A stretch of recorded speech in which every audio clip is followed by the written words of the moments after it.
Kembali lagi bersama saya, Rahmi. Jadi hari ini teman-teman akan mempelajari tentang bahan bakar, yaitu lanjutan dari kimia pangan. Kenapa kok dia diintegrasikan dengan kimia pangan? Dikarenakan dari bahan pangan itu tersendiri, sisa-sisanya nanti atau bahkan bahan dasarnya dapat juga dijadikan sebagai bahan bakar.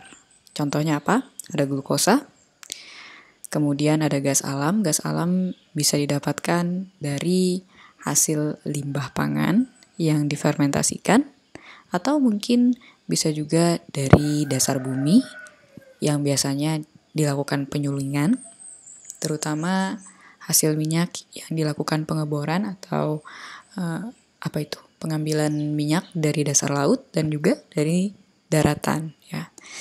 Lalu nanti ada juga minyak bumi. Seperti yang saya katakan lagi, minyak bumi juga kita bisa ambil dari dalam laut dan juga dari dalam daratan.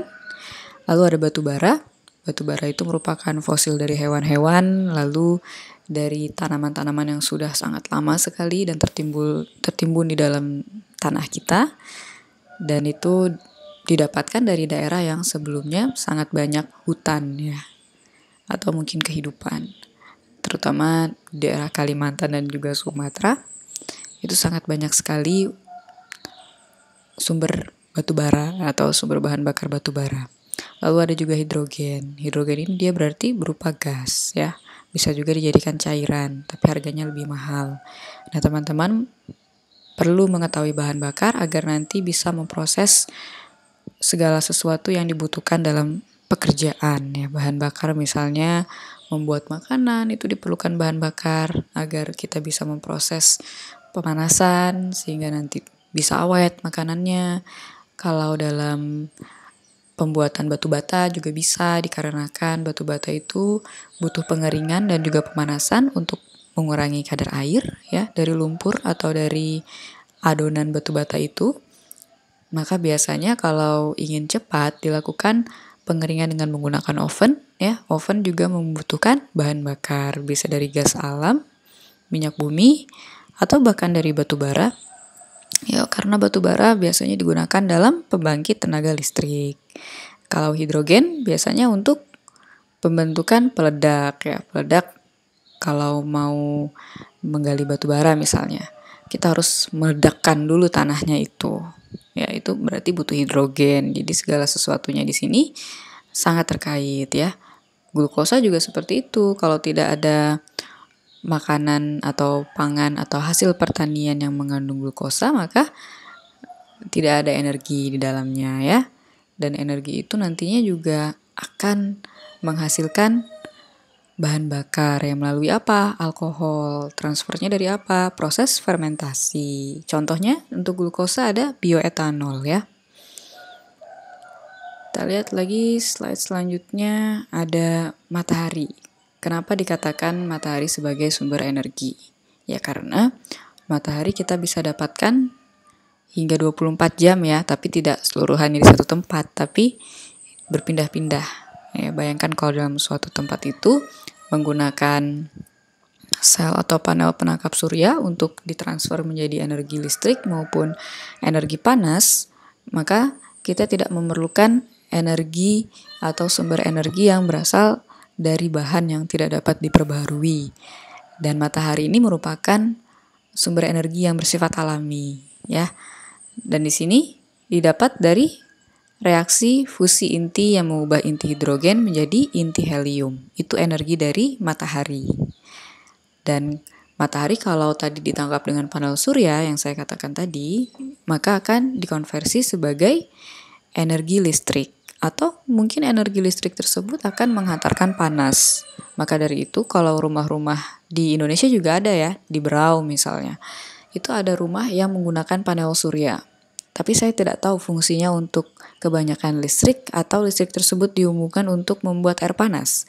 Kalau di luar negeri, dari panel surya itu bukan hanya untuk listrik saja, tetapi juga nanti akan berujung pada pemakaian gas. Ya, jadi gas mereka itu menggunakan listrik karena kompornya kompor tanam. Lalu nanti juga dapat menghasilkan sumber panas untuk air. Ya, air misalnya mereka mencuci piring ada air panas dan air dingin. Air panas untuk menghilangkan lemak, atau air panas di kamar mandi untuk digunakan mandi air hangat ya. Nah, di sini kalau matahari sumber energinya selain digunakan untuk kehidupan manusia sehari-hari juga digunakan untuk menghasilkan bahan bakar dari proses fotosintesis ya atau biomasa. Contohnya saat fotosintesis tersebut terjadi ada 6 karbon dioksida dan 6 air ya. Lalu nanti diberikan matahari dan terjadinya di klorofil udah pasti. Kemudian nanti dihasilkan glukosa dan 6 oksigen. Nah, itu merupakan sumber kehidupan untuk kita, 6 oksigen ini. Glukosa juga seperti itu. Glukosa adalah sumber energi untuk badan kita ya. Kita udah pelajarin karbohidrat kan? Nah, di sini bagaimana energi dibutuhkan dan dihasilkan dalam suatu reaksi kimia. Nah, kita lihat di sini ada CH4. Kalau ingin tahu nama lain dari CH4, silakan di Google. Kemudian ditambah dengan O2, maka akan menjadi CO2. Lalu ditambah lagi dengan 2H2O. Ya, di sini jadi kalau dicampur CH4 plus O2 ini nanti menghasilkan CO2 dan 2H2O juga 192 kilokalori. Nah, ini dapat dihasilkan untuk menjadikan adanya suatu energi ya. Begitu pula di bawahnya. Kalau sudah ada 2H2O ini kan yang di atas ini dia pindah ke bawah ditambah dengan energi yang lain yaitu 137 kilokalori, maka dapat menghasilkan 2H2 dan O2. Nah, jadi dari reaksi yang sesederhana seperti ini ya, dari CH4 plus O2 ternyata kita bisa mendapatkan O2 lagi ya dari 2H2O ini. Nah, itu. Jadi kalau misalnya kita lihat sebelah lagi. Kalau ada energi dalam bentuk suhunya itu ya, suhu misalnya panas nih. Identiknya energi itu. Lalu konsentrasi. Konsentrasi ada yang rendah dan tinggi.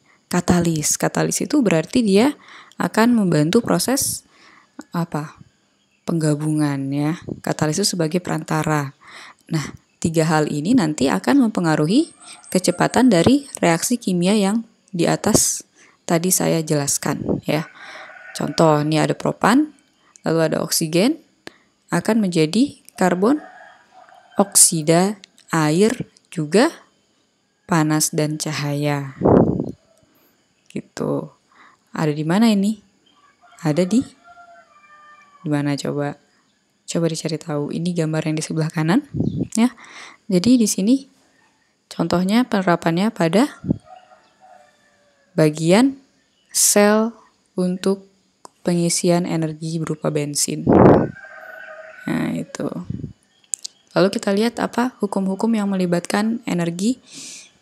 Ada hukum pertama termodinamika dan hukum kedua termodinamika. Kalau hukum pertamanya, maka dikatakan energi itu bersifat kekal, yaitu tidak dapat dibentuk atau diciptakan dan tidak dapat dimusnahkan. Energi itu sudah ada. Ya. Lalu ada lagi hukum yang kedua. Dikatakan energi dapat diubah dari satu bentuk menjadi bentuk lain, ya. Seperti tadi saya pernah katakan dari energi panas ternyata bisa menjadi energi listrik. Nah, kalau di sini contohnya energi mekanik menjadi energi kalor, jadi gerakan. Misalnya turbin angin ya. Turbin angin berarti baling-baling angin, kena angin, lalu nanti akan menciptakan adanya gerakan. Ya, gerakan itu bisa menghasilkan kalor. Nah, seperti itu. Tapi harus ada instalasi lainnya. Terus ada lagi contoh di sini yang kita bisa lihat siklus air ya. Siklus air atau siklus hujan itu juga merupakan penerapan dari dari hukum pertama dan kedua termodinamika ya. Asal nanti ada instalasinya, instalasi alat yang dapat menghasilkan energi mekanik atau mungkin energi listrik.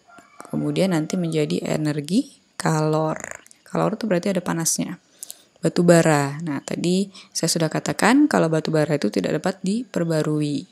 Kalau sudah dilakukan penggalian di dalam tanah, batu baranya diuruk, diambil, maka harus ada kegiatan untuk penanaman ulang kembali atau perbaikan lahan. Nah, karena di sini batu bara itu bersifat yang tidak murni juga berbentuk padat. Nah, di sini kalau sudah tidak murni, berarti kalau kita, makanya ya ada lubang bekas tambang itu kemungkinan besar di awal itu pasti dia racun, bersifat racun. Jadi jangan ada lubang bekas tambang misalnya terus ada air nih, jadi menampung atau ditampung oleh lubang bekas tambang tersebut terus jadikan kolam. Nah, ikan yang hidup di situ saat itu juga, bahkan manusia yang berenang di situ ya jelas saja nanti akan keracunan karena di situ prosesnya masih tidak terlalu tidak ada oksigen di dalamnya, masih banyak racun ya, karena ingat di situ batu bara prosesnya ada peledakan lebih dulu, kemudian nanti diuruk dengan beberapa macam energi seperti panas dan lain-lainnya. Dan dalam bongkahan tersebut atau hasil urukannya ya kemungkinan besar, bahkan banyak jurnal yang mengatakan ya di situ akan ada tinggi senyawa yang bersifat toksik ya jika terkena air. Maka dari itu permajaan kembali ya untuk wilayah tersebut sangat diperlukan, tapi mahal sekali karena kita sangat susah untuk menanam pohon di dalam lubang tambang ya, seperti itu. Kemudian batu bara ini biasanya dikategorikan sebagai bahan bakar yang memiliki nilai ya, bukan tidak bernilai, tapi ini merupakan hal yang sangat bernilai ya. Dan itu menghasilkan gas pencemar karbon monoksida dalam proses pembakarannya. Nah, maka dari itu batu bara ini agar bernilai sangat tinggi, maka harus dilakukan proses pemilahan dan juga proses yang berkelanjutan lagi agar nanti dapat digunakan ya. Batu bara ini juga merupakan bahan atau sumber untuk pembuatan panel surya. Nah, seperti itu, sehingga nanti nilainya lebih tinggi lagi. Terus itu kita bisa melihat juga kalau terlalu banyak batu bara yang diproses, nanti keadaan udara kita akan asam ya. Sehingga nanti kalau misalnya terjadi hujan, bisa turun hujan asam. Nah, terus kita bisa lihat apa sih yang dapat merubah batu bara atau penggunaannya agar menjadi ramah lingkungan. Nah, proyek yang dilakukan untuk percobaan yaitu ada gasifikasi dan likuefaksi. Jadi di sini kedua proyek tersebut ceritanya untuk mengubah batu bara menjadi bahan bakar gas yang bersifat sintesis. Sehingga nanti pencemaran lingkungan dapat dikurangi. Tandanya apa? Kalau gas sudah tercemar berarti warnanya lebih gelap. Tapi kalau gas itu baik dan boleh dirilis atau dikeluarkan di dalam udara berarti harus tidak berwarna. Nah, jadi ada proses gasifikasi dan likuefaksi untuk menghasilkan gas yang tidak banyak mengandung bahan pencemar seperti CO misalnya. Nah, di sini teman-teman bisa lihat lagi susunan perkiraan dari berbagai jenis batu bara. Biasanya derajat batu bara kalau misalnya memiliki karbon 50 berarti pembandingnya ada kayu. Ya. Terus kita bisa katakan lagi di sini kalau gambut maka karbonnya nanti akan lebih tinggi daripada yang hasil kayu tersebut. Lalu ada lignit, batu baranya berarti berwarna coklat. Karbonnya ternyata lebih tinggi. Semakin hitam berarti karbonnya semakin banyak. Jika karbonnya semakin banyak, maka nanti oksigennya akan semakin sedikit. Nah, gitu ya. Di sini jadi ada batu bara yang keras, batu bara muda. Kalau misalnya mau menjual batu bara, berarti harus dilakukan pengujian lebih dulu. Jenis batu baranya apa, dan baru nanti diberikan patokan harga. Berarti 1 ponton harganya seperti ini untuk jenis batu bara yang ini. Gitu ya. Kita lihat lagi di sini ada gas alam. gas alam biasanya murni dari bumi ya. Kalau misalnya kita mau lihat ada gas lapindo ya di Indonesia, atau kalau misalnya naik gunung, kadang-kadang di mana itu di Jawa Timur ya, di Banyuwangi, di dekat Banyuwangi itu ada gunung atau kawah ijen, di sekitarnya itu ada gas alam yang mana bisa digunakan untuk memasak atau bahkan untuk merebus air ya, memasak telur, merebus air misalnya. Nah, di situ gas alamnya tidak akan berhenti karena di situ bersifat abadi misalnya ya. Kenapa kok abadi? Karena dia sumbernya itu tidak akan habis dan tidak digunakan secara besar-besaran. Tapi beda dengan gas alam yang sengaja dicari. Nah, kemungkinan kalau salah teknik pengambilannya atau kita bisa katakan pemerangkapan gas tersebut ya, akhirnya terjadi seperti di gas lapindo yang ada di Sidoarjo, Jawa Timur ya. Di situ. Nah, di sini bahan dasar gas alam itu untuk memecah ikatan kimia. Dapat juga untuk mensintesis zat baru. Contohnya saja ada plastik, HCN, metanol, dan juga amonia. Apakah gas alam itu bersih? Iya, bersih ya. Apakah dapat menyebabkan masalah lingkungan? Tidak ya. Jika tidak dieksploitasi. Nah, segala sesuatu yang berlebihan tentunya nanti akan menyebabkan permasalahan. Begitu pula untuk pengambilan sumber energi dari gas. Ya, contohnya kita sudah bisa lihat tidak hanya di Sidoarjo saja, tapi banyak tempat ya. Kalau teman-teman baca berita tapi ini, ya kita lihat aja di Beirut juga atau di Lebanon itu juga ada permasalahan tentang gas ya, perebutan sumber daya alam tersebut biasanya akan berujung ke konflik internal atau politik. Itu sangat bahaya. Lalu di sini ada juga tenaga inti, ada reaksi fisi yaitu pembelahan inti. Di sini energinya dihasilkan dari pembelahan inti seperti U dan diubah menjadi energi listrik. Nah, jadi unsur U ini akan berubah menjadi energi listrik dengan menggunakan pembelahan inti. Jadi di sini dibandingkan dengan batu bara juga minyak bumi, apakah lebih baik?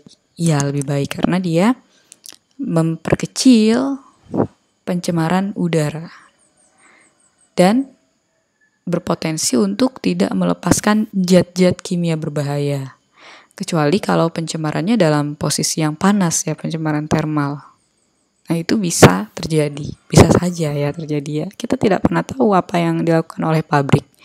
Ya, contohnya nanti bisa saja ini seperti penggunaan nuklir ya. Kadang-kadang nuklir kalau sudah bocor tidak bisa dimanfaatkan lagi lingkungan tersebut hingga nanti turun-temurun. Ya, contohnya ada wilayah di Jepang yang pernah saya ceritakan dan juga wilayah di Ukraina. Itu hanya karena kesalahan pengolahan nuklir malah menjadi fatal saat ini. Cemaran nuklirnya sangat tinggi sehingga nanti barang siapa yang tinggal di situ akan mengakumulasi atau menyerap gelombang nuklir yang tinggi dan akan membuat badan kita itu terpapar nuklir yang tinggi di beberapa tahun mendatang. Jadi dampaknya itu bukan dampak jangka pendek tapi dampak jangka panjang. Nah, di sini juga ada peleburan inti ya. Tadi masih bersangkut paut dengan tenaga inti.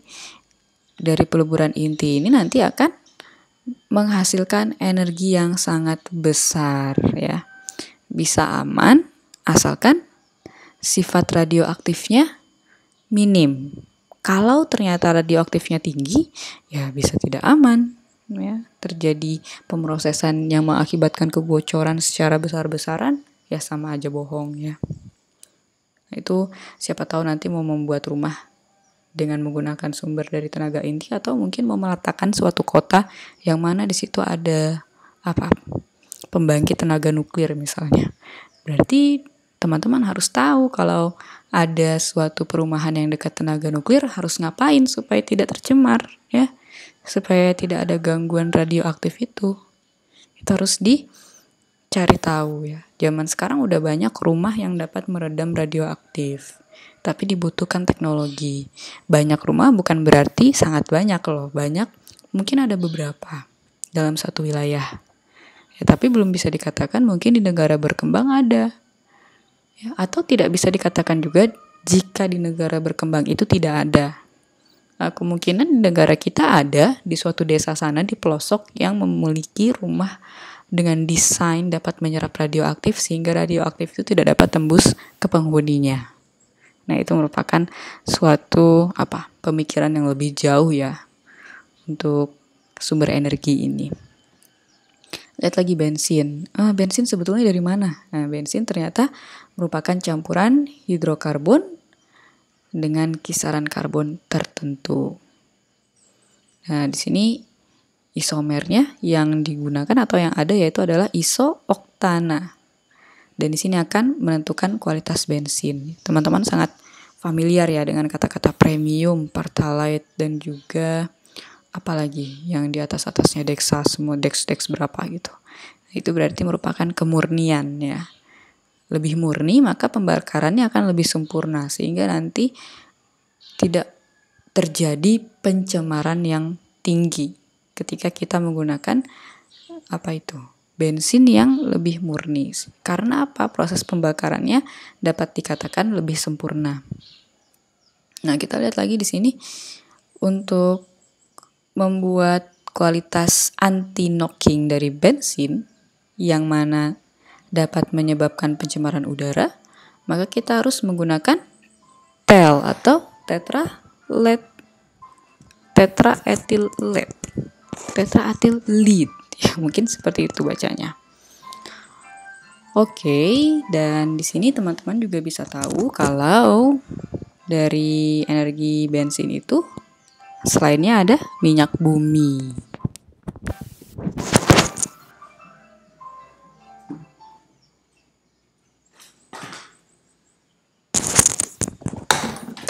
Minyak bumi berarti merupakan campuran dari berbagai fraksi hidrokarbon. Pemisahannya itu dilakukan dengan proses destilasi kolom. Destilasi itu apa? Destilasi itu lebih ke Destilasi itu biasanya kita memilih ya, dalam suatu produk atau senyawa, apakah nanti kita dapat kita ambil senyawa tertentunya. Berarti nanti dilakukan dengan pemanasan, pasti ada proses panas, kemudian nanti dilakukan penyulingan dengan cara pengikatan dengan pelarutnya. Nah, itu destilasi. Jadi prinsip penyulingan, pengambilan uap ya. Uapnya nanti menetes satu-satu. Nah, uapnya itu nanti yang membawa fraksi-fraksi hidrokarbon dari minyak bumi. Nah, contohnya ada bensin ya. Bensin teman-teman bisa dapat dari destilasi hidrokarbon. Lalu ada lagi untuk pembuatan plastik ya. Plastik memang kita bisa gunakan untuk kita dapat gunakan untuk bahan bakar ya. Karena makanya sampah plastik biasanya kalau kita bakar bisa terbakar ya. Kenapa? Karena itu mengandung minyak bumi. Nah, dan pestisida pun juga zat pertanian lainnya juga parfum itu menggunakan minyak bumi, tapi sedikit konsentrasinya, bukan berarti konsentrasi yang banyak. Apakah pengawet juga menggunakan minyak bumi, Bu? Ya, segala sesuatu itu bisa jadi iya kalau zat pengawet, tapi mungkin zat pengawet bukan untuk pangan, ya. Misalnya saja zat pengawet untuk mengawetkan karet yang ada di ban motor, itu menggunakan minyak bumi, misalnya ya. Lalu ada juga antibiotik, stimulan, depresan, dan deterjen. Antibiotik bukan untuk manusia saja, tapi antibiotik juga bisa untuk tanaman, hewan, dan sebagainya. Stimulan itu berarti pemicu. Depresan berarti obat untuk antidepresi. Lalu di sini ada deterjen, ya, penggunaan deterjen pasti menggunakan minyak bumi. Makanya kalau kita mau membuang limbah cucian, itu terkadang air limbahnya tidak dapat menyatu dengan air, ya. Agak susah. Kenapa? Ya karena ada minyak bumi itu. Jadi nanti ada bagian yang di atas maupun di bawah. dan itu nanti menyebabkan oksigen terperangkap. Akhirnya apa? Akhirnya hewan tidak dapat, atau hewan di dalam laut tidak dapat melakukan proses pernafasan ataupun fotosintesis. Contohnya aja ada alge. Alge itu sangat butuh proses fotosintesis di dalam laut. Energi masa depan, kira-kira apa? Tadi saya sudah mengatakan adanya turbin, ya, turbin atau kincir angin. Turbin ini windmill, kalau saya bilang kan. Windmill itu biasanya digunakan di Belanda untuk mengambil atau merangkap angin yang bergerak, lalu nanti dia akan menggerakkan turbin ini dan akan menghasilkan energi untuk melakukan pembakaran roti, ya, atau pembuatan gandum, roti dan segala macam, ya. Nah, kemudian di sini juga dalam proses tertentunya dapat diubah menjadi listrik, ya. Ini banyak sekali di Eropa. Apakah di Indonesia ada, Bu? Ada di Indonesia, kalau mau cari di Sulawesi. Windmill elektronik seperti ini. Dan pembuatan ini pun membutuhkan batu bara. Penggunaannya tidak seumur hidup, tetapi harus diperbarui. Ya, ada mungkin skalanya puluhan tahun kalau barang ini harus dibuang, ya, harus didaur ulang lagi. Ya, sama-sama saja ya. Energi ini ternyata melibatkan energi yang tidak dapat diperbarui, itu sudah pasti, tapi nanti ujung-ujungnya lebih sedikit dan lebih ramah lingkungan, jadi itu harus dipertimbangkan untuk penggunaannya. Nanti ada lagi energi nuklir, ya, untuk energi masa depan, tetapi itu juga masih dikatakan apakah berbahaya atau tidak. Nah, itu harus diketahui, dan juga sisi-sisi politiknya masih banyak juga, ya. Banyak keributan, karena yang lebih menguntungkan misalnya saat ini ya lebih banyak ke energi yang tidak dapat diperbarui seperti batu bara, minyak bumi, gas, ya. Kalau gas bahaya, kalau terus-terusan keluar bisa juga gasnya habis, bisa tidak. Kalau sudah gasnya habis, bingung nanti mau cari di mana. Ya, terus di sini ada penggunaan panel surya. Panel surya ini bisa dilakukan instalasi di atap rumah kita atau di bagian tertinggi dari rumah kita misalnya. Lalu nanti akan ada aliran-aliran kabel dan juga listrik yang menuju ke dalam suatu tank, ya. Tank ini nanti akan menjadi sumber pembangkit, ya, energi berupa listrik, panas dan sebagainya, ya. Maka dari itu mereka kalau mati lampu tidak khawatir karena ada panel surya. Tetapi sebetulnya saya dulu pernah mengalami mati lampu di suatu daerah yang mana banyak sekali menggunakan panel surya. Ternyata energi atau dari yang diperangkap oleh panel surya ini masih kurang efektif. Sehingga dia kecil dan tidak terlalu kuat jika tidak ada energi tambahan. Ya, penggunaan surya panel ini biasanya akan membantu kita dalam mengurangi penggunaan energi listrik dari PLTU atau mungkin dari PLTD, ya. Sehingga nanti kita membayar listrik itu lebih murah karena dibantu dengan penggunaan surya panel. Seperti itu biasanya. Oke, sudah selesai. Sekarang kita coba bahas tugas. Untuk tugas hari ini, teman-teman